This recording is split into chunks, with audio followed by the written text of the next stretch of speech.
bagian yang terakhir dari seri buku Manusia Rohani. Saudari sungguh luar biasa ya, saya mengucapkan saudari kepada saudari yang ikut dari awal sampai akhir. Wah, pasti saudari penuh dengan sukacita ya. Kita bisa masuk ke dalam bagian atau berita yang terakhir dari Manusia Rohani. Ya. Saudari, malam ini kita akan masuk ke bagian yang ke-10, yaitu khususnya kita memperhatikan perkara tubuh. Ya.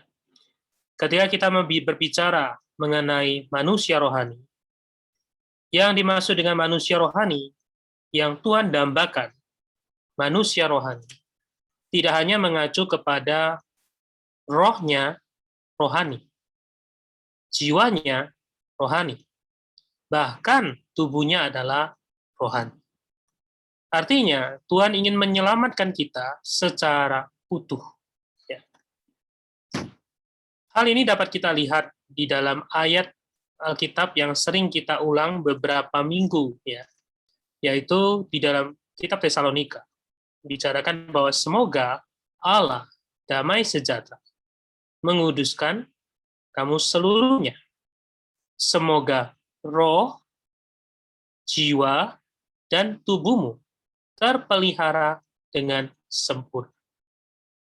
Jadi firman Tuhan berkata, bukan hanya rohmu terpelihara sempurna, bukan hanya roh dan jiwamu, bahkan roh, jiwa, dan tubuhmu terpelihara sempurna.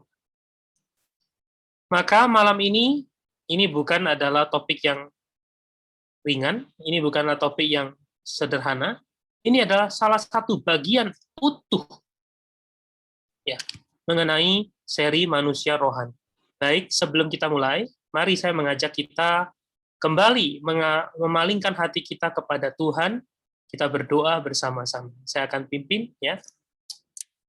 Tuhan Yesus, kami mengucap syukur Engkau telah memimpin di dalam Tuhan Bible Study ini. Kami memasuki berita demi berita, bagian demi bagian dari seri buku Manusia Rohani. Kami sungguh mengucap syukur atas firman yang Engkau singkapkan, Engkau bukakan, Engkau wahyukan kepada kami. Tuhan, malam ini kami akan masuk ke dalam bagian yang terakhir. Tuhan, mengenai tubuh dari seorang manusia rohani. Tuhan, berikan kami roh yang terbuka. Berikan kami roh yang mau belajar. Tuhan, kami mau buang segala pengetahuan kami. Kami mau seperti seorang murid yang mendengar, yang diajar, yang dididik oleh firman. Berkati Tuhan setiap para peserta yang hadir malam ini. Berkati hati kami, lunakkan hati kami. Berikan kami hati sebagai tanah yang baik. Sehingga Tuhan firman-Mu bisa jatuh dan berbuah berkali-kali lipat. Tuhan, urapi hamba-Mu yang berbicara, kami juga mohon Kau memberkati. Berikan kami koneksi internet yang baik, sehingga kami bisa mendengar firman-Mu tanpa hambatan. Kami berdoa, kami serahkan persekutuan kami malam ini, di dalam nama Tuhan Yesus, Juru Selamat kami. Amin. Baik, saudari, izinkan saya share screen.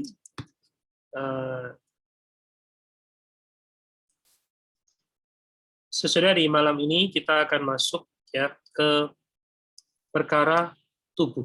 Ya. Nah, ketika kita membahas perkara tubuh, maka adalah baik kita kembali kepada firman Tuhan.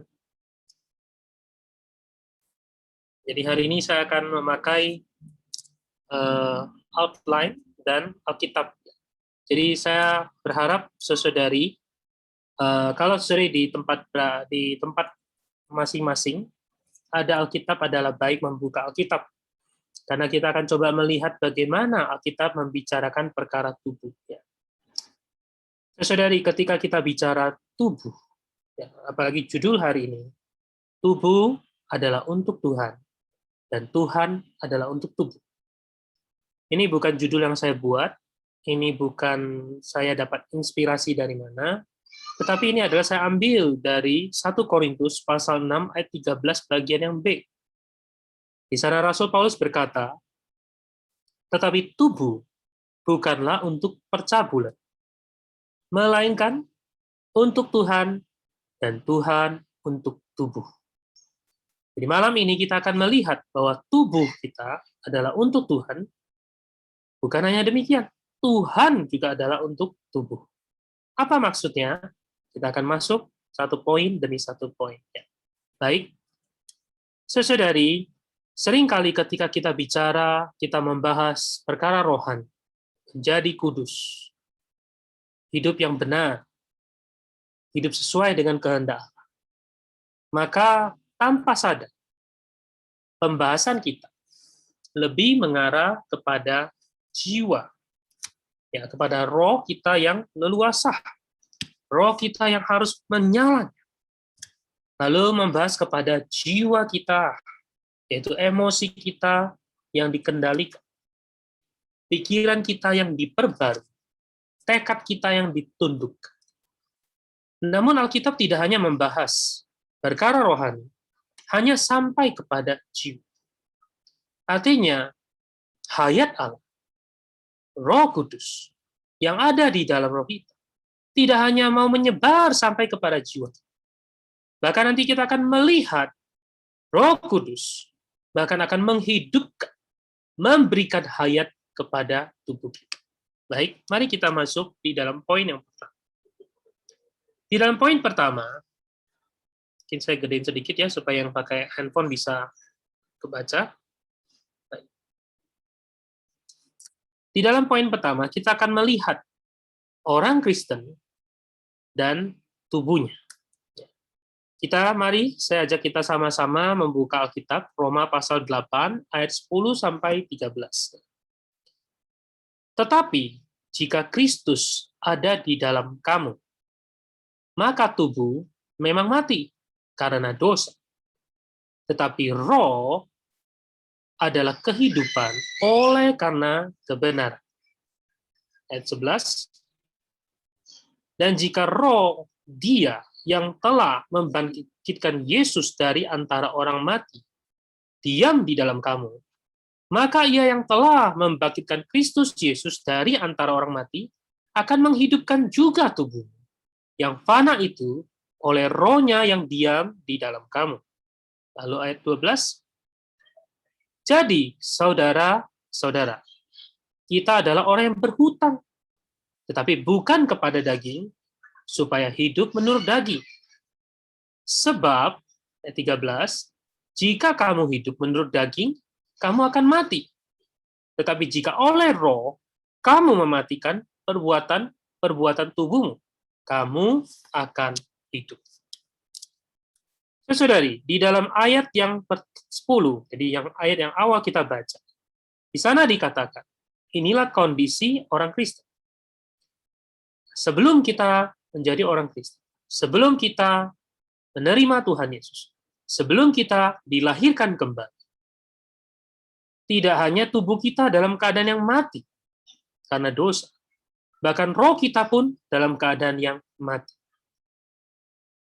Karena itu dalam Efesus dikatakan kamu telah mati oleh karena pelanggaran dan dosa-dosa. Ini adalah keadaan orang yang belum beroleh selamat sebelum kita percaya Tuhan. Roh kita mati, jiwa kita dirusak, tubuh kita mati karena dosa, dikuasai oleh maut. Namun suatu hari setelah kita percaya Tuhan, kita bertemu dengan Tuhan, kita terbuka pada Tuhan, kita menerima Tuhan Yesus masuk ke dalam diri kita, maka roh kita dilahirkan kembali. Maka roh kita dihidupkan kembali. Sehingga apa yang terjadi? Yaitu di ayat 10. Kristus ada di dalam kamu. Puji Tuhan, saudari. Kristus ada di dalam kita. Lalu kondisinya bagaimana? Maka tubuh memang mati karena dosa. Tetapi roh adalah kehidupan oleh karena kebenaran. Ini adalah kondisi umum, yaitu roh kita hidup, tetapi tubuh kita mati karena dosa. Dan ini sesuai dengan apa yang Paulus katakan, yaitu manusia batinnya kita. Manusia batinnya kita penuh dengan hayat, yaitu roh kita. Karena Roh Kudus, roh hayat, roh pemberi hayat, ada di dalam roh kita. Maka manusia batinnya kita penuh dengan hayat. Saudara, tidaklah heran. Waktu pertama kali kita beroleh selamat, saya masih ingat tahun 95, saya masih seorang remaja, menerima Tuhan Yesus. Wah, saya merasa hari itu adalah hari yang paling indah. Wah, saya begitu membara. Karena di dalam batinnya penuh dengan. Nah, tetapi manusia lahiriah kita penuh dengan maut. Bahkan Alkitab mewahyukan kepada kita, tubuh manusia adalah tubuh dosa, tubuh maut, tubuh yang fana. Wah, saudari, betapa mengerikan, betapa tragisnya, betapa bobroknya tubuh manusia kita yang telah jatuh, telah mati karena dosa. Alkitab berkata tubuh kita adalah tubuh dosa. Tubuh yang mengekspresikan dosa. Tubuh yang melakukan dosa. Tubuh yang berdosa. Bukan hanya tubuh dosa, juga tubuh maut. Tubuh yang fana. Karena itu secara umum, banyak orang Kristen memiliki pengharapan, yaitu kelak ketika Tuhan Yesus datang. Kalau kita mati, Tuhan akan membangkitkan kita. Maka kita akan menerima tubuh yang telah ditebus, tubuh yang mulia. Dan namun, saudara, Alkitab tidak hanya membahas sampai di sana. Alkitab mewahyukan kepada kita bahwa di masa sekarang, Roh Kudus juga memberikan hayat kepada tubuh kita. Mari, saya ajak kita lihat lagi ayat 11.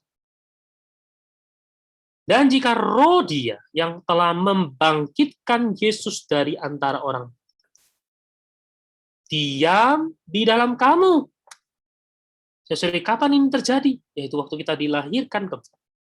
Maka yang telah membangkitkan Yesus dari antara orang mati akan menghidupkan juga tubuhmu yang fana oleh rohnya yang diam di dalam kamu.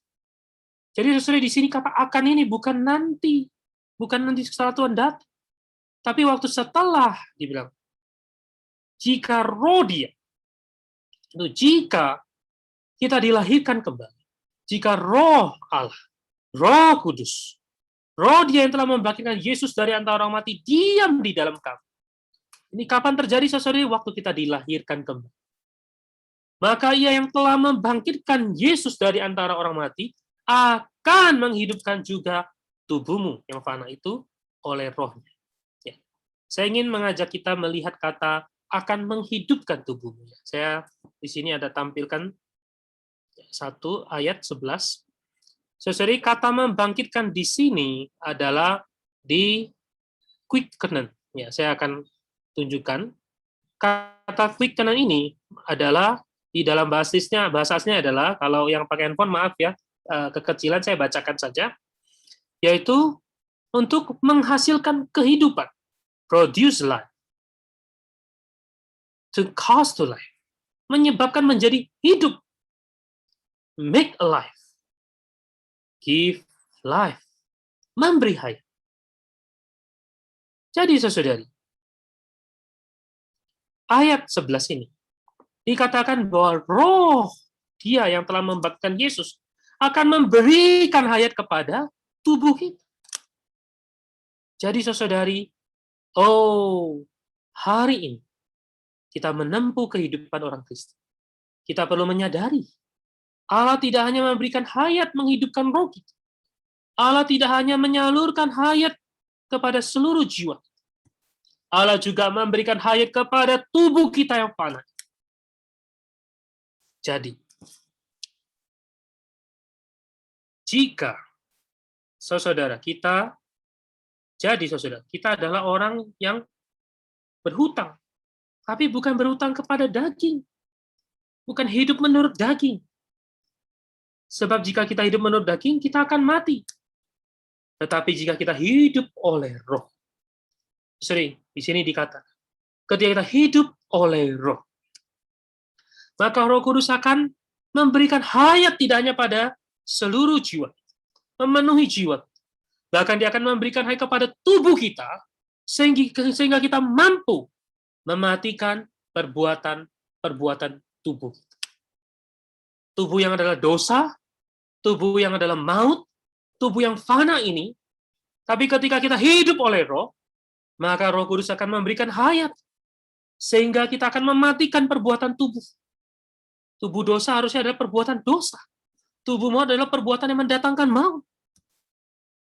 Tapi oleh karena hidup oleh kita, Roh itu memberikan hayat pada tubuh, maka kita punya kemampuan, punya abilitas, punya kapasitas untuk mematikan perbuatan tubuh. Dan terakhir dikatakan, kita akan hidup sesudah. Artinya tubuh kita lagi tidak tubuh maut, tetapi kita akan hidup. Kita akan menjadi ekspresi Allah sepenuhnya. Tidak hanya di dalam roh kita, tidak hanya dalam jiwa kita. Bahkan ketika kita hidup oleh Roh, kita akan memperhidupkan Allah, memperhidupkan Kristus di dalam tubuh kita. Amin, saudari. Sekarang mari kita lihat lagi. Kita akan masuk ke bagian yang menjadi ayat dasar, ayat kunci dari pembahasan kita hari ini, yaitu tubuh dosa kita, tubuh maut kita, tubuh fana kita. Ketika tubuh ini mendapatkan hayat, ketika Roh Kudus memberikan hayat, maka hasil akhir kita akan mampu memuliakan Allah dengan tubuh kita. Mari kita baca di dalam 1 Korintus, pasal yang ke-6, mulai dari ayat ke-12 sampai 20. Mari saudari, kita di tempat masing-masing kita boleh buka Alkitab, kita baca ya. Segala sesuatu halal bagi, tetapi bukan semuanya berguna. Segala sesuatu halal bagiku, tetapi aku tidak membiarkan diriku diperhamba oleh suatu apapun. Lalu dikatakan, makanan adalah untuk perut, dan perut untuk makanan. Tetapi keduanya akan dibinasakan Allah. Tetapi tubuh bukanlah untuk percabulan, melainkan untuk Tuhan, dan Tuhan untuk tubuh. Saudari, mari kita lihat terlebih dahulu di sini. Paulus berkata, segala sesuatu halal bagi dia. Tapi belum tentu semuanya berguna.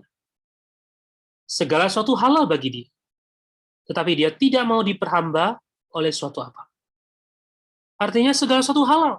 Tapi tubuh dia bukan untuk hal-hal itu. Hari ini banyak orang Kristen sudah dilahirkan kembali. Roh Allah hidup di dalam rohnya. Dia juga mengalami bagaimana Tuhan pelan-pelan memperbarui, menyelamatkan jiwa. Tetapi banyak orang Kristen tubuhnya diperhamba oleh banyak hal. Diperhamba oleh sosial media. Diperhamba oleh kesenangan tubuh. Diperhamba oleh hawa nafsu tubuh. Diperhamba oleh makanan. Diperhamba oleh hal-hal hobinya di luar. Saya pernah bertemu, melayani ada seorang pemuda, sekarang pemuda. Waktu itu antara SMA 3 ya, jadi sudah mau menuju pemuda.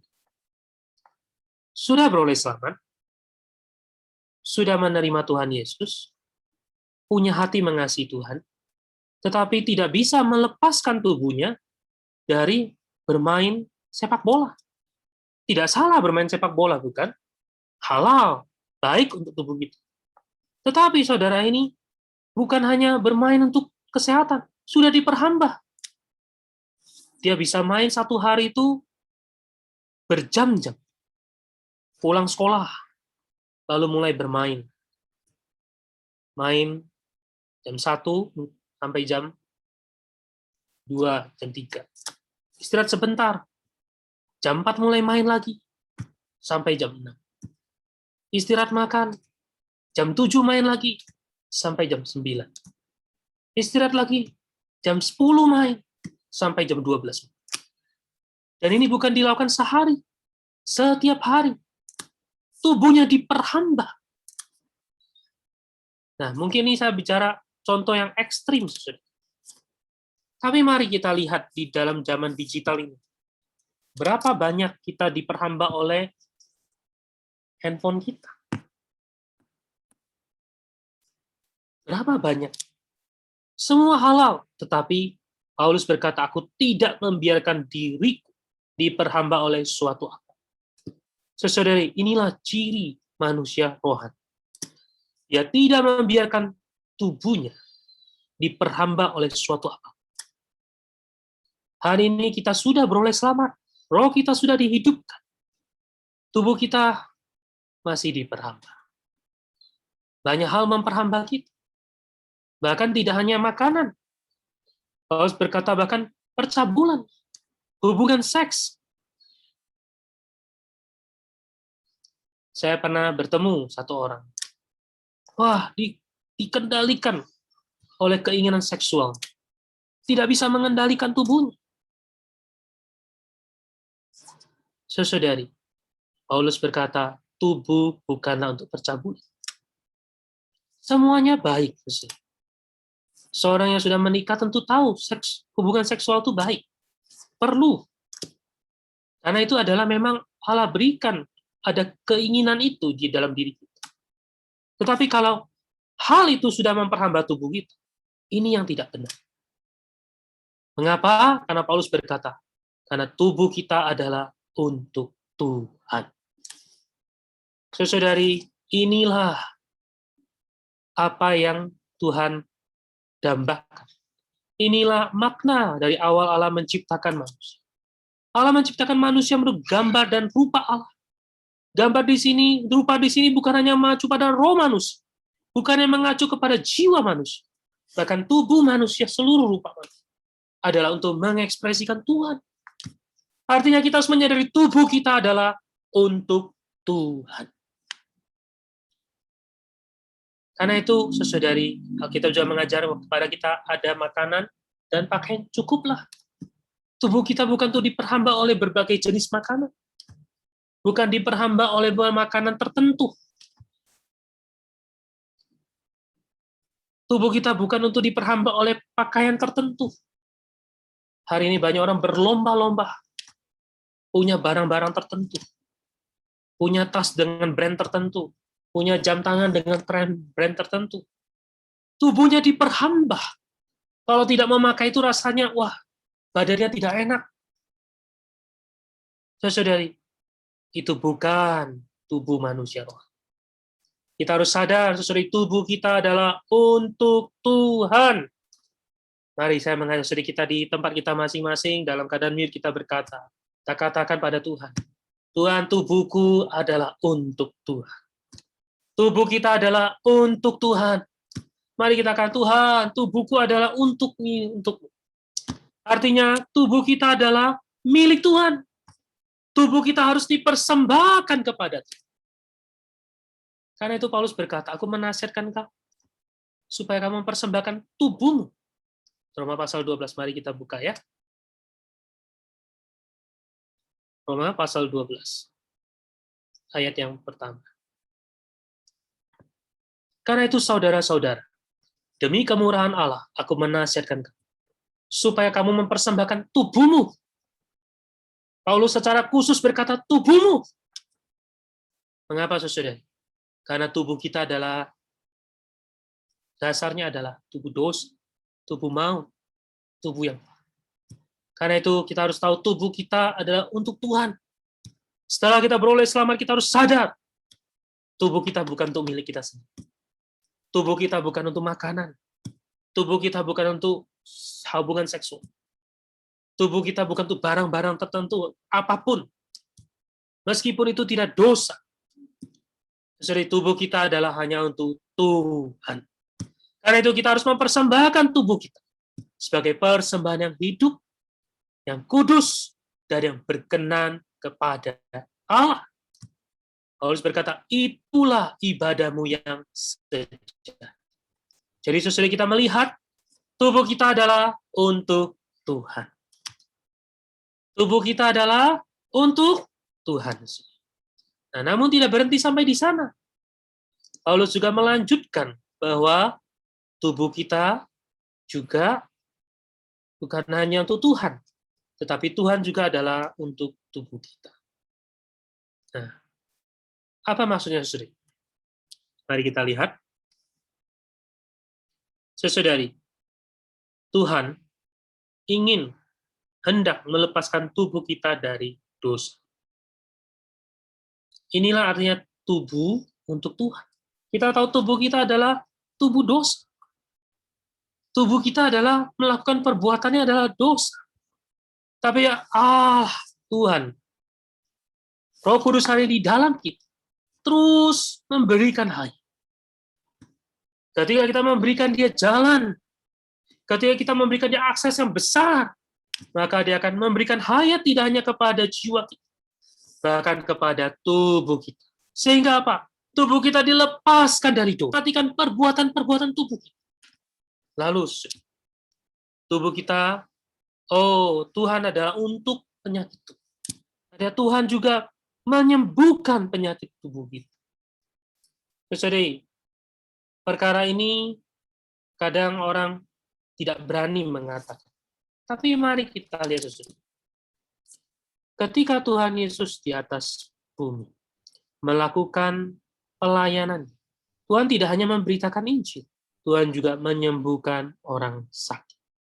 Menunjukkan pelayanan Tuhan, kedatangan Tuhan adalah tidak hanya menyelamatkan kita, tidak hanya mengampuni kita. Tuhan juga datang untuk menyembuhkan penyakit. Nah, tentu nanti kita akan bahas perkara penyakit ya. Tapi saya ingin memberikan sedikit dulu pengertian bahwa Tuhan adalah tubuh. Pertama adalah Tuhan melepaskan tubuh kita dari dosa. Kedua adalah Tuhan menyembuhkan penyakit tubuh kita. Sorry.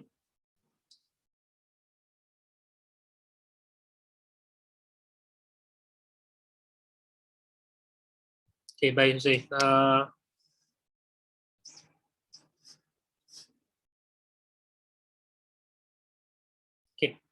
Nah, Tuhan untuk kehidupan kita di dalam tubuh. Jadi Tuhan memberikan hayat, memberikan kekuatan hayat, memberikan vitalitas hayat ke dalam tubuh kita. Mari nanti kita lihat pelan-pelan ya, Sri. Sekarang kita lanjutkan dulu di dalam ayat 14. Jadi dikatakan, Allah yang membangkitkan Tuhan akan membangkitkan kita juga oleh kuasa. Amen. Tidak tahukah kamu bahwa tubuh adalah anggota Kristus? Akan kuambilkah anggota Kristus itu menyerahkannya kepada percabulan? Sekali-kali tidak. Saudari, itulah sebabnya Paulus berkata tubuh kita bukan untuk percabulan, bukan untuk diperamu. Karena tubuh kita adalah untuk Tuhan. Lalu tubuh kita adalah anggota Kristus. Haleluya, saudara. Anggota Kristus. Tubuh kita adalah bagian dari Kristus. Sesuai ini adalah satu perkara yang baru. Tubuh kita adalah bagian, anggota dari Kristus. Karena itu tubuh kita harusnya adalah menjadi milik Kristus. Karena itu, maka apa harus kita lakukan? Kita lanjutkan di ayat 16. Atau tidak tahukah kamu bahwa siapa yang mengikatkan diri pada perempuan cabul menjadi satu tubuh dengan dia? Sebab demikianlah kata Nas, keduanya akan menjadi satu daging. Tetapi siapa yang mengikatkan dirinya pada Tuhan menjadi satu roh dengan dia. Sesuai karena tubuh kita adalah anggota Kristus, maka pertama kita perlu mengikatkan diri kita pada Tuhan. Lalu jauhkanlah dirimu dari percabulan. Setiap dosa yang dilakukan manusia terjadi di luar diri. Tapi orang yang melakukan percabulan berdosa terhadap diri. Sesuai di mata Allah, percabulan salah satu adalah dosa yang serius. Karena ini merebut tubuh yang adalah anggota Kristus. Oh, mari kita sebagai anggota Kristus, kita perlu dengan aktif mengikatkan diri pada Tuhan. Menjadi satu roh dengan Dia. Baik, kita lanjutkan poin berikutnya, ayat 19. Atau tidak tahukah kamu bahwa tubuhmu adalah bait Roh Kudus yang diam di dalam kamu. Roh Kudus yang kamu peroleh dari Allah, dan bahwa kamu bukan milik kamu sendiri. Sesuai di sini sangat jelas dikatakan bahwa tubuhmu. Paulus berkata bukan rohmu adalah bait Roh Kudus. Karena semua orang Kristen tahu Roh Kudus hari ini berdiam, berbaur, menjadi satu dengan roh kita. Tetapi Paulus khusus yang memakai kata tubuhmu adalah bait Roh Kudus yang diam di dalam kamu.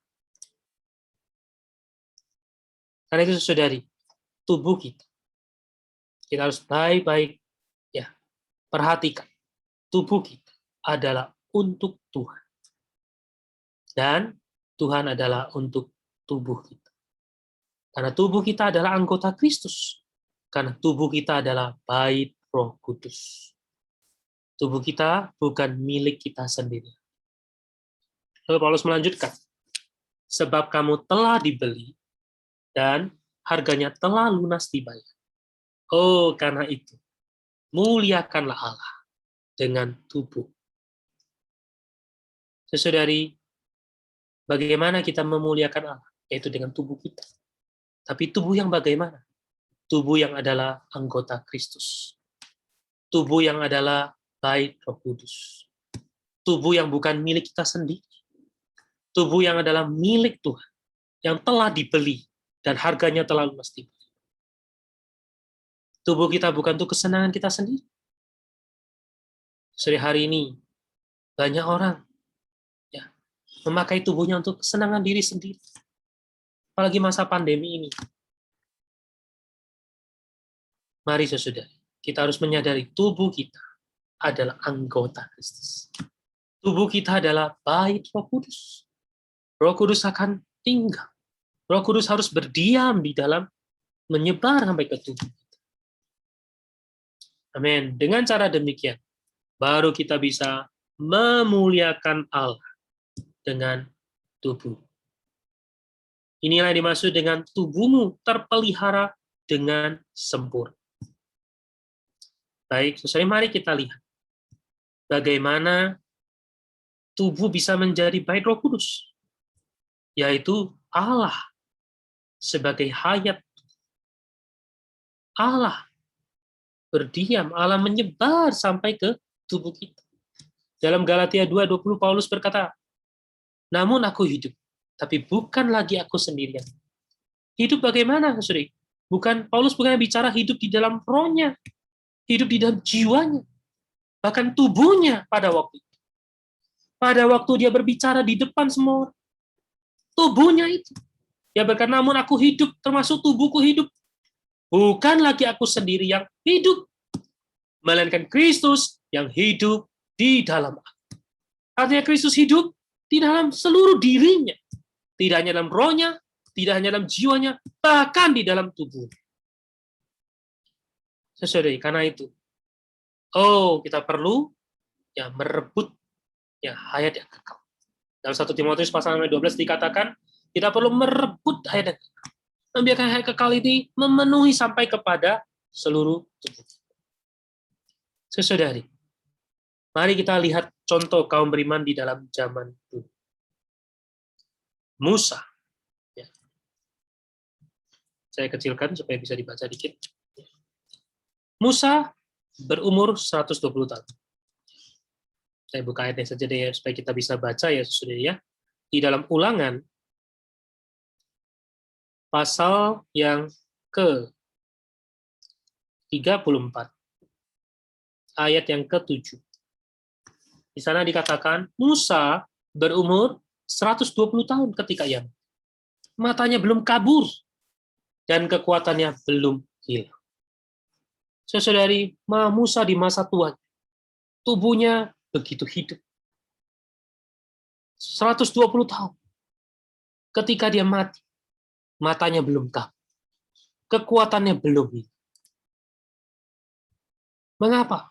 Karena dia sepenuh tubuhnya adalah untuk Tuhan. Jadi, ini contoh. Berikutnya lagi.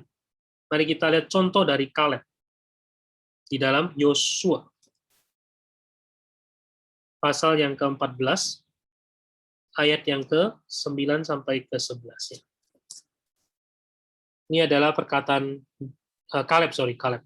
Pada waktu itu Musa bersumpah, katanya, sesungguhnya tanah diinjak oleh kakimu, itu akan menjadi milik pusakamu, dan anak-anakmu sampai selama-lamanya, sebab engkau telah mengikuti Tuhan Allahmu dengan sepenuh hati. Jadi sekarang sesungguhnya Tuhan telah menerima hidupku seperti yang dijanjikan.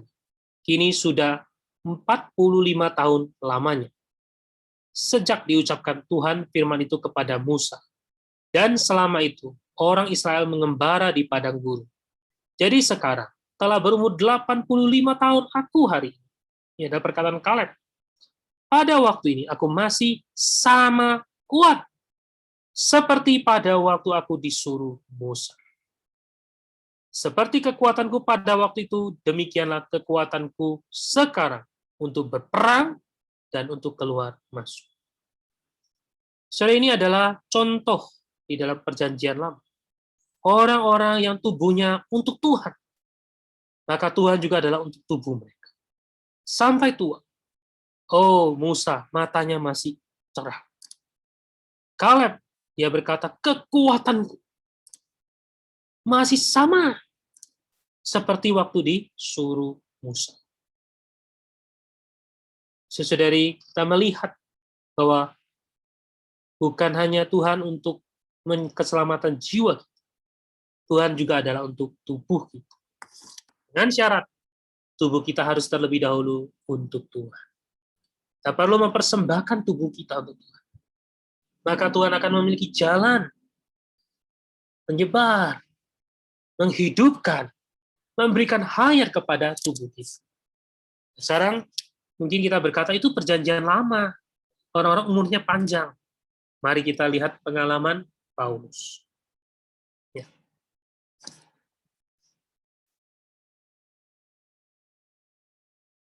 Paulus di dalam 2 Korintus pasal 12 ayat 9 sampai 10. Di sana dikatakan memang Paulus punya duri di dalam daging. Tetapi saudari, kita tahu, duri di dalam daging ini, kalau kita menyelidiki, membaca, kita melihat duri ini mengacu kepada satu penyakit di dalam tubuhnya.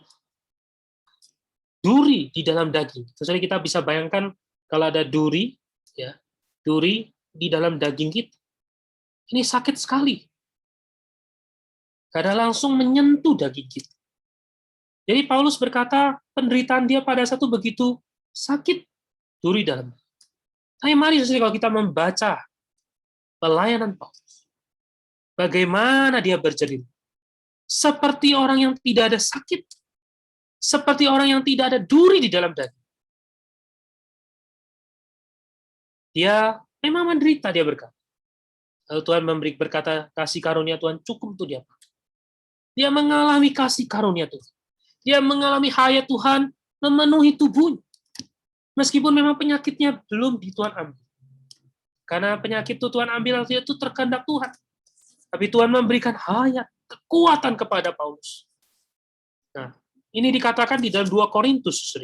Di dalam 2 Korintus, pasal yang keempat.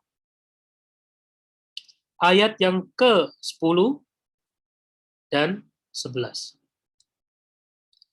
Paulus berkata, kami senantiasa. Paulus bukan orang yang hidupnya nyaman. Dia berkata, kami senantiasa membawa kematian Yesus di dalam tubuh kami. Artinya, penderitaan, kesengsaraan, terus terjadi di dalam tubuh. Tapi dia melihat, dia mengalami kuasa hayat yang memenuhi tubuhnya. Itu dia berkata, supaya kehidupan Yesus menjadi nyata di dalam tubuh. Sebab kami yang masih hidup ini terus-menerus diserahkan kepada maut karena Yesus. Supaya juga hidup Yesus, hayat Yesus, menjadi nyata di dalam tubuh kami yang fana. Saudara, inilah seorang yang mengalami tubuhnya adalah anggota Kristus.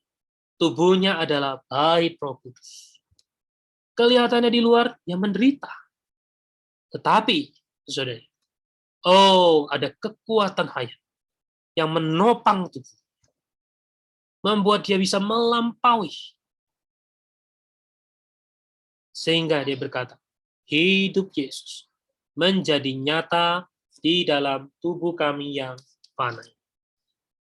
Hasilnya, saudara, Paulus, semua kaum beriman yang hidup tubuhnya dalam Tuhan, dan Tuhan adalah tubuhnya. Hasilnya adalah mereka memuliakan Allah dengan tubuh kita. Baik, saudara, karena waktu, karena kita hari ini ada pengumuman, jadi saya ingin cepat lebih selesai, supaya kita ada waktu tanya jawab ya. Baik, saudari, dikatakan hari ini sekarang kita akan melihat bagaimana dengan penyakitnya.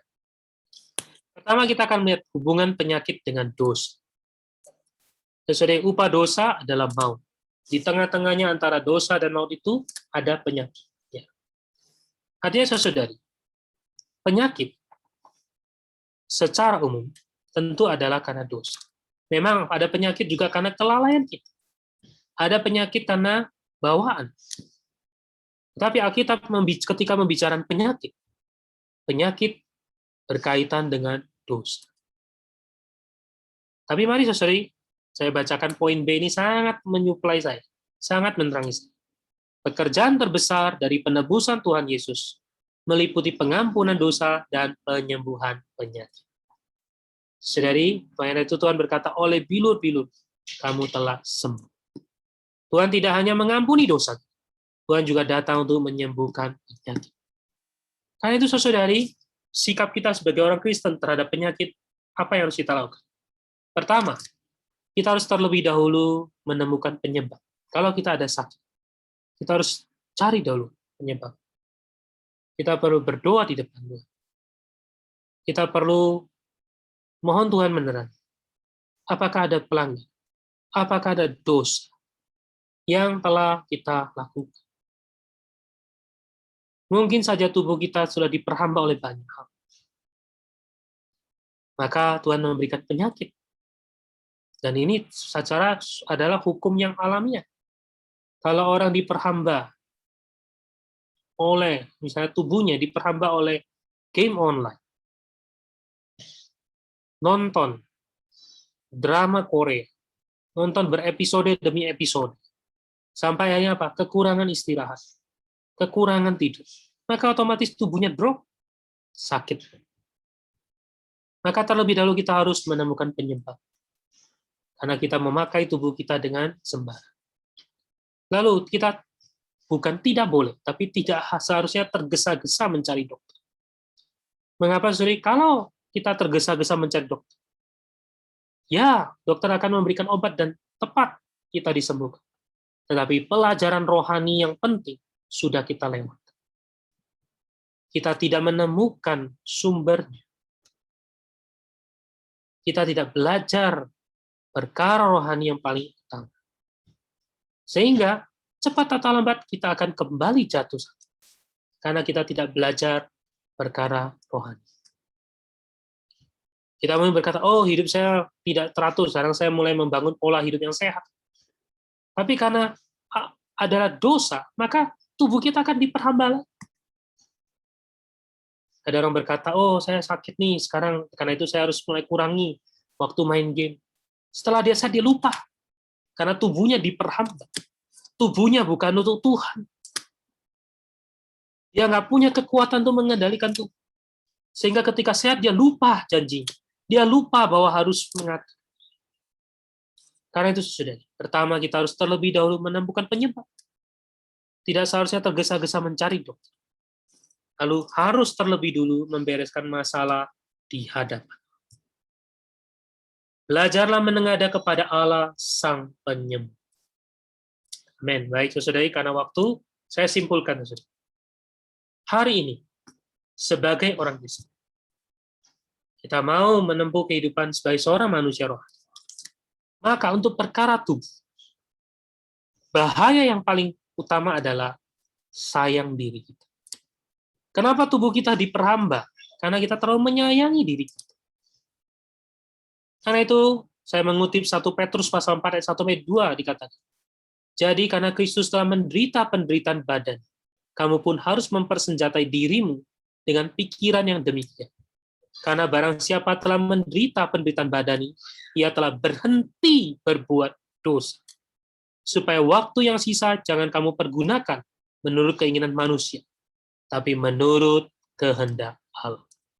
Jadi sesuatu yang pertama adalah kita perlu mempersenjatai diri kita untuk pikiran siap menderita.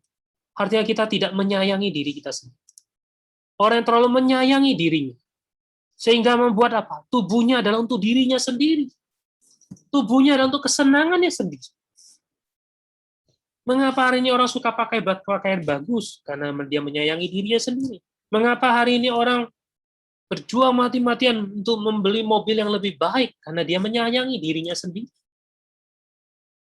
Dia diperhamba. Mengapa hari ini orang main game online sampai lupa waktu? Karena dia menyayangi dirinya sendiri. Menyayangi kesenangan. Saudari, kita sebagai orang Kristen, kalau kita punya kedambaan mau bertumbuh di dalam hati, kita mau menempuh satu kehidupan manusia roh, pertama-tama kita harus mempersenjatai diri kita dengan pikiran yang siap menderita. Artinya kita perlu membuang rasa sayang diri kita. Harus menggantikan dengan kita menyayangi Tuhan, mengasihi Tuhan, dengan tubuh kita dipersembahkan pada Tuhan. Kedua, kita harus percaya bahwa kita tidak akan mati sebelum pekerjaan selesai. So, ini sangat penting. Ya. Di masa-masa pandemi ini, semua orang takut, jaga diri, protokol tentu harus. Tapi kita akhirnya membuat orang tidak produktif. Banyak orang Kristen tidak mau melayani. Sesuai tidak, kita harus tahu bahwa tubuh kita adalah untuk Tuhan. Maka Tuhan juga adalah untuk tubuh kita. Tentu kita harus pakai tubuh kita baik-baik. Adalah untuk Tuhan. Paulus berkata, aku telah mengakhiri pertandingan yang baik. Kenapa dia bisa berkata demikian? Padahal kalau kita membaca biografi Paulus, berkali-kali dia menghadapi maut. Tapi dia tahu waktunya belum tiba. Tuhan sendiri juga sama. Tuhan berkata, waktuku belum tiba. Tapi saudari, Paulus suatu hari dia berkata, aku telah mengakhiri pertandingan yang baik. Amin. Mari saya bacakan ya. Di dalam 2 Timotius, pasal yang keempat, ayat yang ke-6 dan ke-7. Dia berkata, mengenai diriku, darahku sudah mulai dicurahkan sebagai persembahan dan saat kematianku sudah dekat. Aku telah mengakhiri pertandingan yang baik. Aku telah mencapai garis akhir. Dan aku telah memelihara iman. Saudara, inilah iman seorang Kristen. Hari ini banyak orang Kristen di dalam hidupnya karena terlalu sayang diri. Karena terlalu menyayangi diri. Sehingga apa? Ketika kematian datang, dia belum menyelesaikan apapun.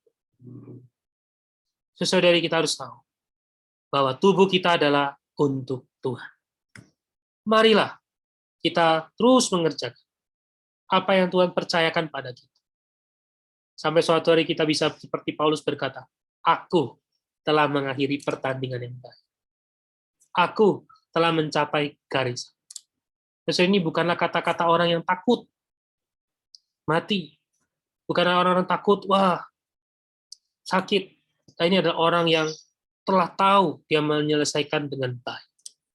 Poin C, kita harus percaya bahwa sengat maut telah disingkirkan. Sehingga meskipun mati, tidak ada yang perlu ditakuti. Dan ini perlu wahyu seperti Paulus ya. Baik, karena waktu saya menyelesaikan langsung poin D. Kita harus percaya bahwa kita akan sepenuhnya dilepaskan dari maut pada kedatangan Tuhan kali kedua dan keterangan. Artinya apa, saudara? Kita harus terus mengejar. Suatu hari, ya, waktu Tuhan datang sudah semakin dekat. Tanda-tanda zaman sudah terlihat. Saudari, karena itu kita perlu memakai tubuh kita adalah untuk Tuhan. Maka kita akan mengalami Tuhan adalah untuk tubuh. Tuhan akan memberi hayat, memberikan kekuatan vitalitas, membuat kita bisa mengakhiri pekerjaan, membuat kita bisa menyelesaikan apa yang harus kita kerjakan. Bahkan, saudari, kita perlu punya satu kedamban. Tuhan, kalau boleh Tuhan.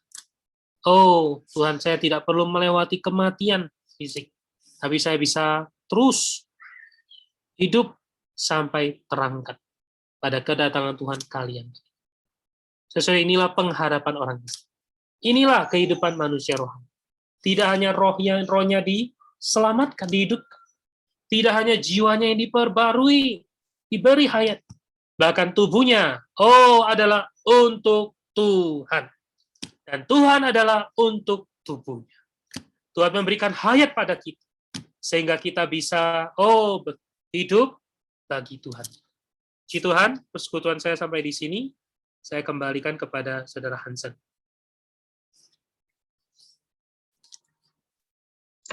Amin. Puji Tuhan, dari untuk persekutuan firman pada sesi yang ke-10 ya, sesi yang terakhir dari manusia terakhir dari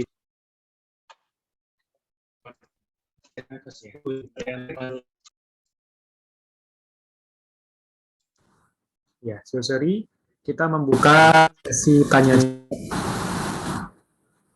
Silakan dari jika ada yang mau bertanya. Melalui kolom chat ya. Baik, sudah ada pertanyaan yang masuk. Apakah suara saya jelas? Terdengar? Oke, baik. Pertanyaan pertama, di antara dosa dan maut, apakah ini juga berlaku untuk Paulus? Amin. Ya, tentu, saudari. Ya, antara dosa dan maut ada penyakit. Ini juga berlaku untuk Paulus, betul. Karena itu Paulus berkata, di atas dirinya ada duri. Ya, duri di dalam daging. Ini mengacu kepada penyakit yang di dalam tubuh. Jadi, tanpa kecuali, Paulus juga mengalaminya.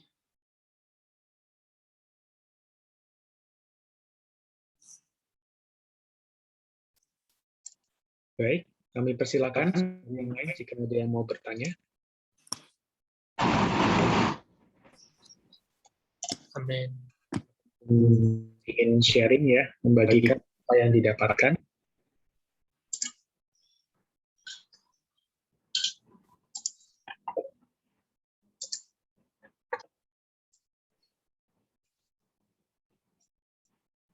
Baik, berita malam ini juga sangat baik dan menerangi saya ya, saudari. Jadi semoga kita boleh tidak hanya memperhatikan roh, juga jiwa dan tubuh kita.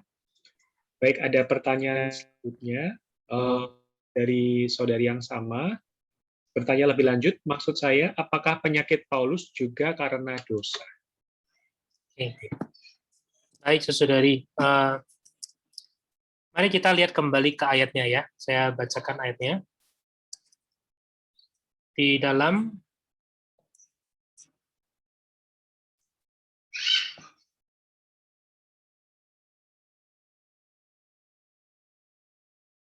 Dua Korintus pasal 12 ayat 9 sampai 10 ya. Jadi saya bacakan 2 Korintus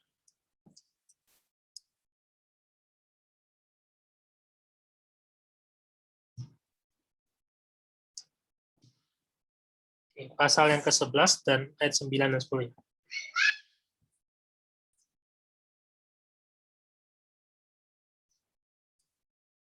Pasal 12 di sini ya. 2 Korintus pasal 12 ayat 9 dan 10. Tetapi, saya mulai dari baca ayat yang ke-8. Saya share aja saudari supaya saudari bisa lihat lebih jelas ya. Karena saya pikir ini sangat baik kalau kita bisa melihatnya.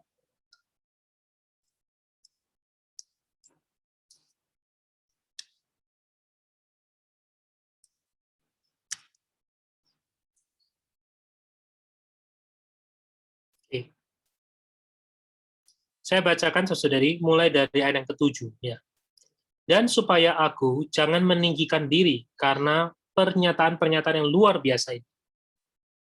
Maka aku diberi suatu duri di dalam dagingku, yaitu seorang utusan iblis untuk mengocok aku supaya aku jangan meninggikan diri.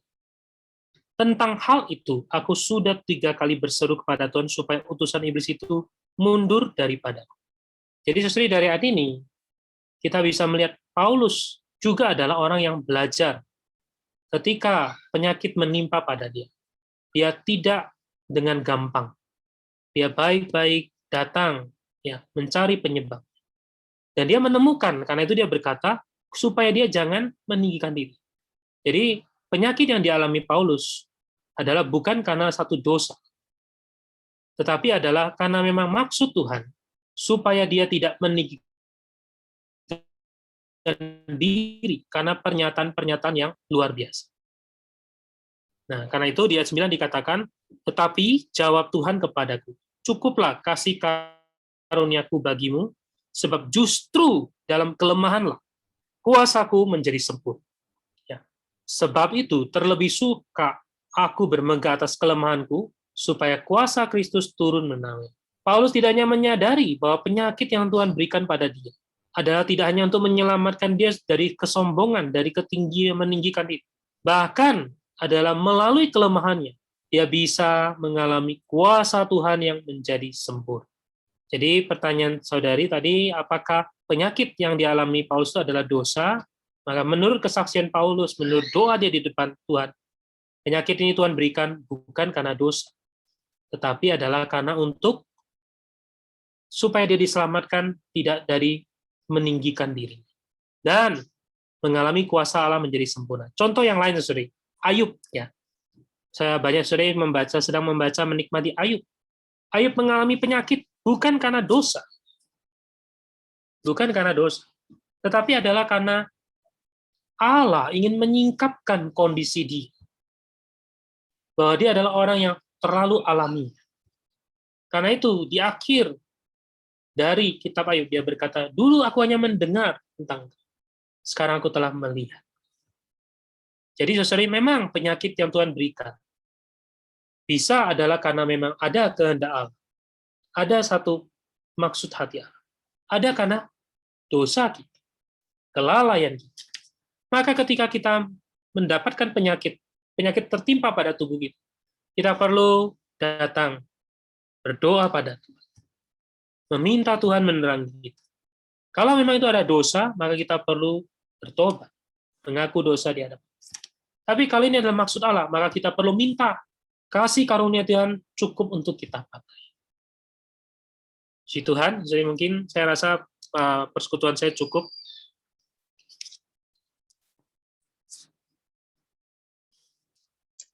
Amin, puji Tuhan. Ya, saya rasa cukup jelas ya, saudari, untuk jawaban yang diberikan. Lalu berikutnya ada pertanyaan, yaitu ketika kita menyadari kita jatuh dalam keterikatan yang buruk, kemudian tertuduh ya, merasa tertuduh, bagaimana harusnya saya harus berbalik ya? Apa yang harus dilakukan? Amin. Amen. Oke, baik. Saudari, pertanyaan adalah ketika kita menyadari kita jatuh di dalam keterikatan yang buruk ya. Maka saudari, menyadari ini adalah satu langkah yang baik. Artinya kita mulai menyadari.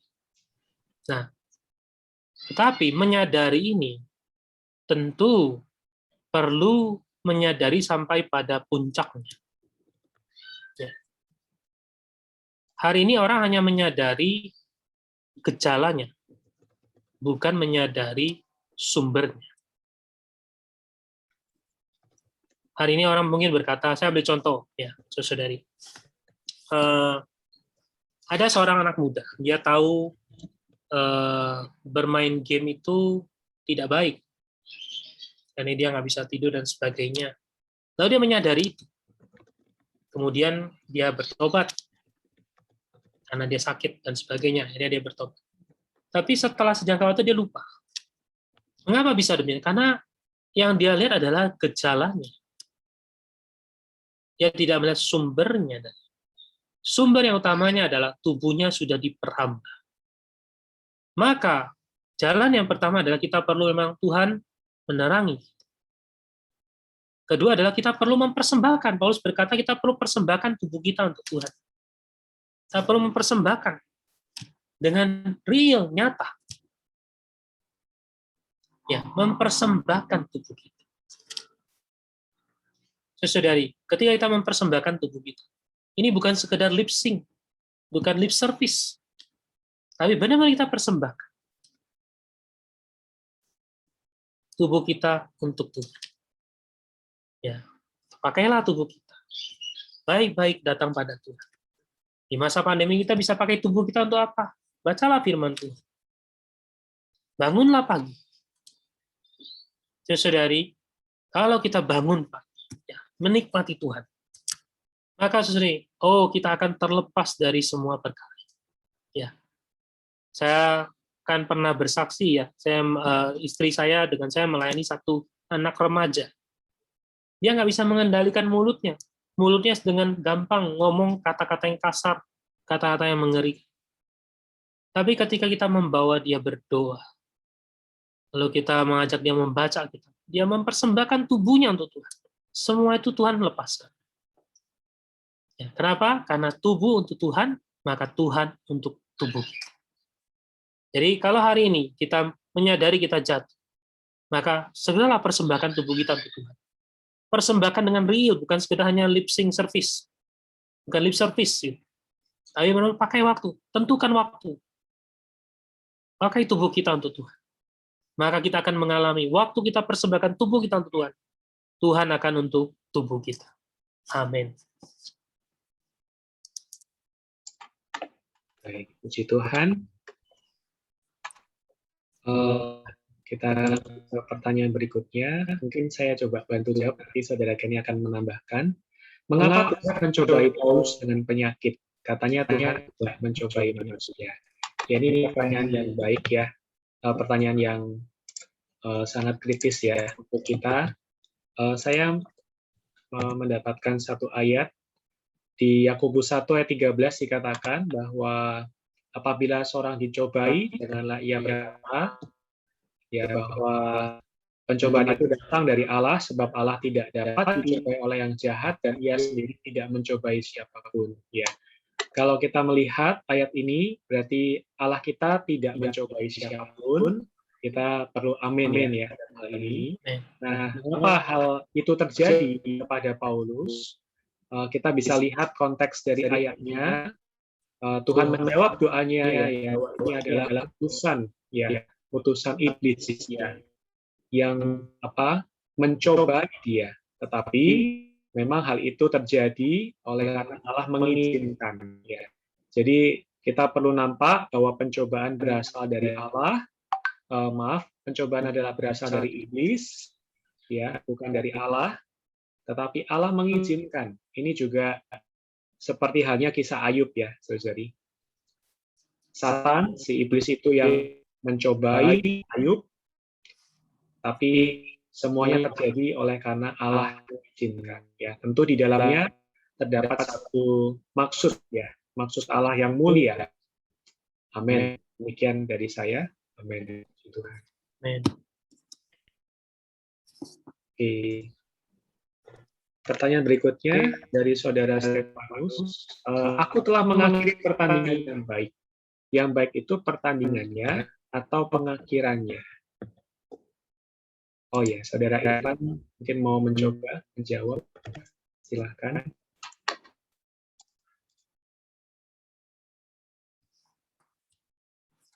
Ada saudara Irfan di sini. Oh ya, baik.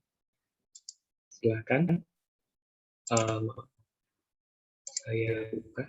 Silakan. Oke, baik, puji Tuhan. Ya, kalau misalkan kita baca ayatnya ya, dalam bahasa Inggrisnya itu I have fight a good fight. Ya, jadi kemudian coba kita lihat ayatnya ya. Sorry.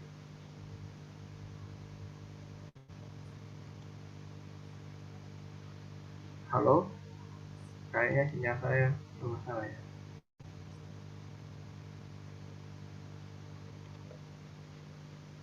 Jadi,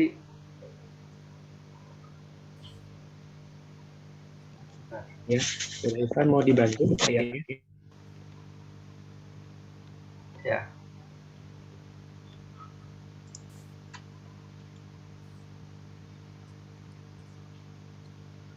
2 Timotius 4 ayat 7 ya.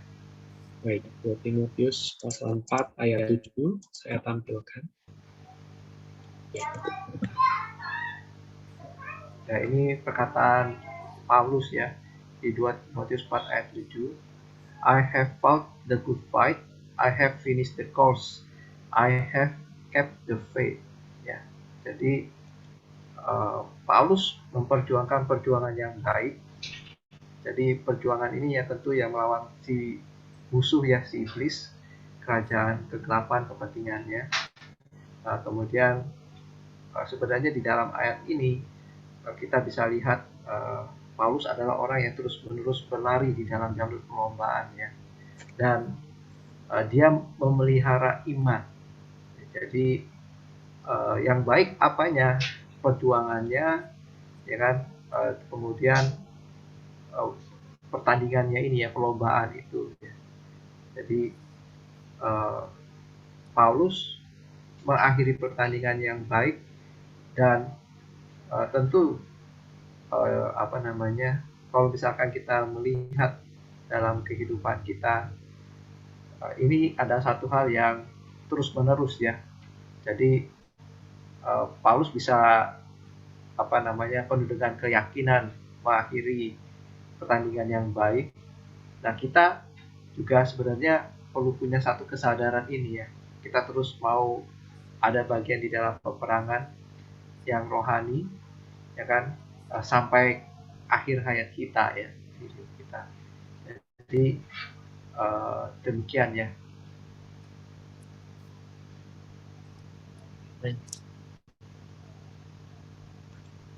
Amin. Tuhan. Baik, pertanyaan berikutnya. Ya, penyakit Paulus bukan dari iblis, tetapi benar-benar dari Tuhan. Ini mungkin melanjutkan ya yang tadi. Jadi kembali saya coba perkuat ya, bahwa penyakit yang diderita oleh Paulus adalah ya, duri di dalam dagingnya, yaitu utusan dari iblis yang mencobai Paulus ya. Tetapi itu diizinkan oleh Allah ya. Tapi kita perlu lihat ya, bahwa Allah kita tidak memberikan hal yang buruk kepada umatnya ya. Tetapi Allah mengizinkan hal itu ya. Karena di balik penyakit yang Paulus derita, kita lihat bahwa ada perkataan Tuhan, kasih karuniaku cukup bagimu. Ya, justru dalam kelemahan kuasaku menjadi sempurna. Ya, jadi walaupun iblis menyerang Paulus dengan penyakit, tapi kita melihat Tuhan ya menggunakan situasi itu untuk menyatakan kemuliaannya, menyatakan kasih-Nya. Baik, karena waktu.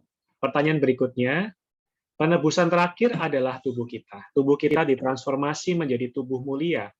Pertanyaannya, apakah tubuh mulia kita masih tubuh yang kita kenal? Seperti Tuhan menemui murid-murid setelah kebangkitan, masih dapat dikenal murid-murid seperti sewaktu masih hidup bersama murid-murid sebelum kebangkitan. Ya. Mungkin Saudara Kenny mau menjawab, silahkan. Amin. Ya, sesuai dari penebusan tubuh, yaitu kalau di dalam pertanyaan ini adalah mengambil dari waktu Tuhan menyatakan tubuh yang ditransfigurasi di dalam Matius pasal yang ke-16 ya, 18 ya, 18, maka kita melihat murid-murid masih tahu itu adalah Tuhan. Ya kan? Nah, menunjukkan bahwa memang tubuh ini adalah tubuh yang mulia. Tubuh yang penuh dengan vitalitas hayat. Bukan tubuh dosa, bukan tubuh maut. Jadi saya pikir ya sesudah yang bertanya sebenarnya sudah jelas gitu. di dalam ayatnya ya. Amin.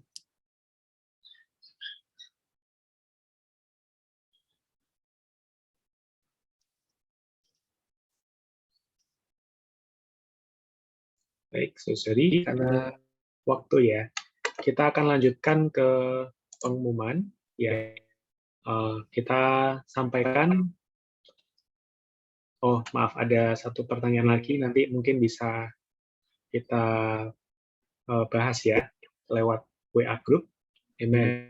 Baik, saudari sekalian, puji Tuhan kita sudah melewati 10 pertemuan dari Bible Study mengenai buku Manusia Rohani. Ya, kita bersyukur Tuhan membawa kita masuk ke dalam kebenaran firman, agar kita berharap ya, kita berdoa, kita dapat memasuki pengalaman rohani, ya, boleh menjadi manusia-manusia rohani, bukan hanya roh kita yang dilahirkan kembali, tetapi juga meluas ke dalam seluruh bagian jiwa kita dan juga tubuh kita, ya, seperti yang kita bahas pada malam ini. Baik. Pada kesempatan ini, kami juga memberikan informasi lebih lanjut ya mengenai seri berikutnya. Ya, saudari, kami mengundang saudari sekalian untuk dapat mengikuti kelanjutan ya dari pembahasan Bible Study kita, ya, Truth and Life, tetapi dalam seri yang lain, yaitu seri kehidupan orang Kristen yang normal, ya, disingkat KOKIM ya.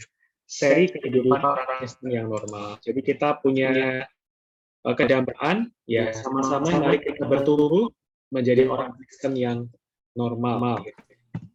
Bukan yang super, ya, tapi yang normal, ya. Demikian akan dibagikan link pendaftaran. Link pendaftaran ini gunanya untuk saudara-saudari yang baru ingin mengikuti, ya, baru mendaftar, ya. Jadi yang sudah pernah mendaftar, ya, cukup Anda chat kepada admin, ya. Anda bisa menyimpan nomornya, ada saudari Windy dan saudari Sylvie, untuk memeriksa apakah data Anda sudah masuk, ya. Karena kami akan memberikan link, kemudian juga info lebih lanjut melalui nomor WhatsApp Anda, ya. Tapi jika Anda di sini adalah peserta baru yang belum pernah mendaftar sebelumnya, kami mengharapkan Anda bisa mengisi Google Form yang telah tertampil ini. Ya, nanti kita akan bagikan linknya. Ya. Berikut ini sekilas adalah isiannya. Ya. Anda dari provinsi mana? Kami berharap Anda bisa mengisi dengan lengkap, ya, sampai di poin yang terakhir. Ya. Demikian informasi yang kami berikan. Ya, semoga melalui seri berikutnya ini kita bisa memasuki kedalaman firman lebih dalam. Ya. Baik. Terima kasih juga untuk bantuannya ya, ayat yang sudah ditampilkan tadi, 2 Korintus 12 ayat 8 ya. Saudari bisa kembali mendalami lagi pemberitaan firman pada malam ini. Demikian dari saya, apakah ada tambahan dari saudara-saudari yang lain?